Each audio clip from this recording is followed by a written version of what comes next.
मैं हूं दीपांकर लेवी और आप सभी का एसडीएल क्लासेस में स्वागत है। मैं आपके लिए लेकर आया हूं जियोग्राफी की क्लासेस, जो कि सभी एक बहुत ही महत्वपूर्ण सब्जेक्ट है और जो सभी कॉम्पिटिटिव एग्जाम में पूछा जाता है, यूपीएससी से लेके UGC net, UP triple SC और सभी में, और छोटी कक्षाओं के लिए भी ये बहुत ही जरूरी है।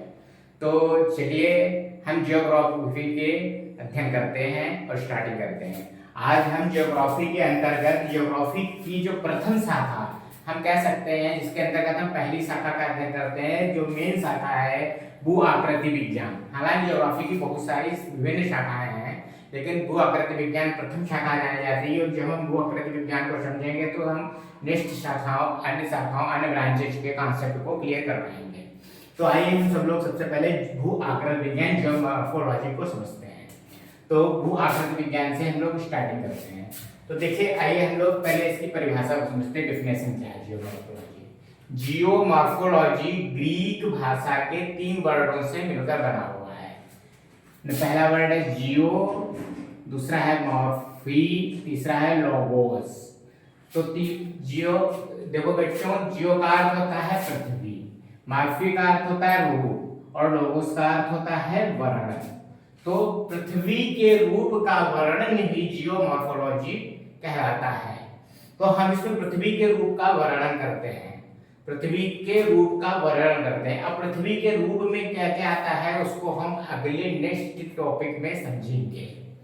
चलिए अब हम देखते हैं कि भू आकृति विज्ञान का विषय क्षेत्र, भू आकृति विज्ञान का विषय क्षेत्र जो कि बहुत ही विस्तृत है।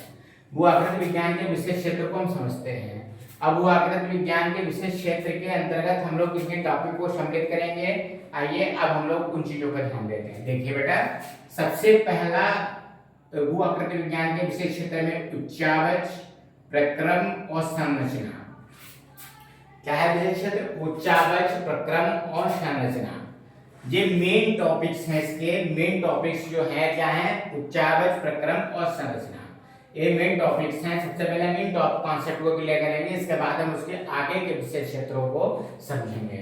तो अब उच्चावच, अब हम इसको पहले तो हम इसको ओरली समझ लेते हैं कि एक तरीके से क्या है उच्चावच, और फिर अलग अलग टॉपिक्स को लेंगे और टॉपिक्स को धीरे धीरे से उसका वर्णन करेंगे और उस पर अध्ययन करेंगे और आप अपने विचारों को बताएंगे, हम अपने विचारों को बताएंगे। और प्लीज आप लोगों से रिक्वेस्ट है कि आप लोग कमेंट जरूर करिए और सब्सक्राइब करिए चैनल को।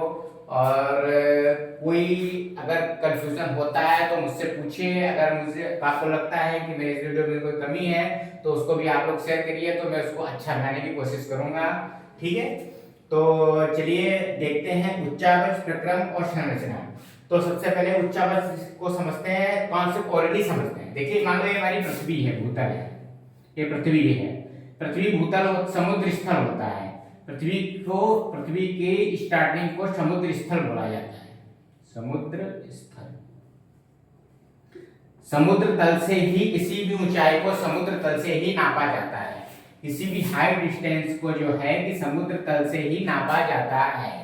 तो उच्चावच क्या होते हैं? उच्चावच 3 प्रकार के होते हैं, प्रथम तरीके के, द्वितीय तरीके के और तृतीय तरीके के उच्चावच, जिनको अभी हम आगे नेक्स्ट टॉपिक में समझेंगे। तो उच्चावच के अंतर्गत क्या आता है कि उच्चावच में जो संरचना है, पृथ्वी 460 करोड़ वर्ष, अरब करोड़ वर्ष पहले, 460 अरब करोड़ वर्ष पहले पृथ्वी का जन्म हुआ। तो पृथ्वी के जब जीवन उत्पन्न हुआ पृथ्वी पर, तो पृथ्वी पर कौन सी स्थलाकृतियां थी? जो सबसे पहले स्थलाकृतियां थी उनको प्रथम तरीके के उच्चावच में लेते हैं। तो मान लो कि स्थलाकृतियां थी, मान लो कोई भी स्थलाकृति है, स्थलाकृतियां मान लीजिए पर्वत है, मान लेते हैं हमें पर्वत है, ये उच्चावच के अंतर्गत आता है। कौन सी? द्वितीय श्रेणी का उच्चावच है, ये पर्वत है। ठीक है, मान लो ये पर्वत है और इस पर्वत को जो है हम अब उच्चावच के अंतर्गत ले लेते हैं। अब प्रक्रम को समझते हैं। मान लो इस पर्वत है, पर्वत, ठीक है, पर्वत पे कोई प्रक्रम होता है। प्रक्रम का मतलब है कोई कार्य हो रहा है, कोई प्रक्रम हो रहा है जो इसको, इसकी संरचना को इधर उधर परिवर्तित कर रहा है। जैसे प्रक्रम, जैसे मान लो कोई नदी आ रही है, कोई नदी यहाँ से बह रही है, ठीक है, नदी इनके मध्य से नदी बहती हुई आ रही है, तो भी इस पर्वत को अपरदित करेगी, इसके उसको अपरदन करेगी, इसके अपरदन को कार्य करेगी, तो पर्वत जो है कि वो गहरा होता चला जाएगा और धीरे धीरे इसका जो है हाइट कम होती चली जाएगी। तो ये प्रक्रम हो गया। वो प्रक्रम क्या हो गया, उच्चावच क्या हो गया, जो सबसे पहले जो हमारे स्थल निर्मित हुए उनको बोलते हैं उच्चावच।